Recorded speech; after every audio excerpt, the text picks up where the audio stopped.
worse with every generation. For some reason, it just keeps getting worse. I'll give you an example of that. There's a condition in combat, most people know about it. It's when a fighting person's nervous system has been stressed to its absolute peak and maximum, can't take any more input. The nervous system has either snapped or is about to snap. In the First World War, that condition was called shell shock. Simple, honest, direct language. 2 syllables. Shell shock. Almost sounds like the guns themselves. That was 70 years ago. Then a whole generation went by, and the Second World War came along, and the very same combat condition was called battle fatigue. 4 syllables now. Takes a little longer to say. Doesn't seem to hurt as much. Fatigue is a nicer word than shock. Shell shock. Battle fatigue.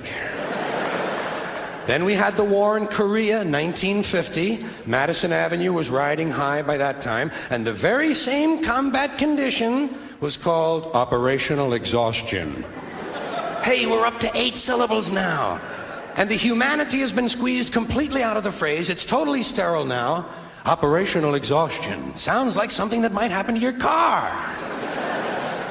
Then, of course, came the war in Vietnam, which has only been over for about 16 or 17 years. And thanks to the lies and deceit surrounding that war, I guess it's no surprise that the very same condition was called post-traumatic stress disorder. Still 8 syllables, but we've added a hyphen. And the pain is completely buried under jargon. Post-traumatic stress disorder.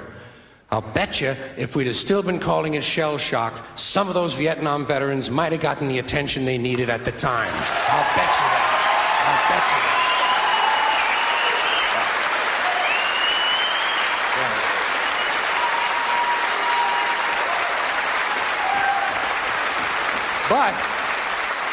But it didn't happen. And one of the reasons is because we were using that soft language, that language that takes the life out of life. And it is a function of time. It does keep getting worse. Smug, greedy, well-fed white people have invented a language to conceal their sins. It's as simple as that. The CIA doesn't kill anybody anymore. They neutralize people. Or they depopulate the area. The government doesn't lie. It engages in disinformation.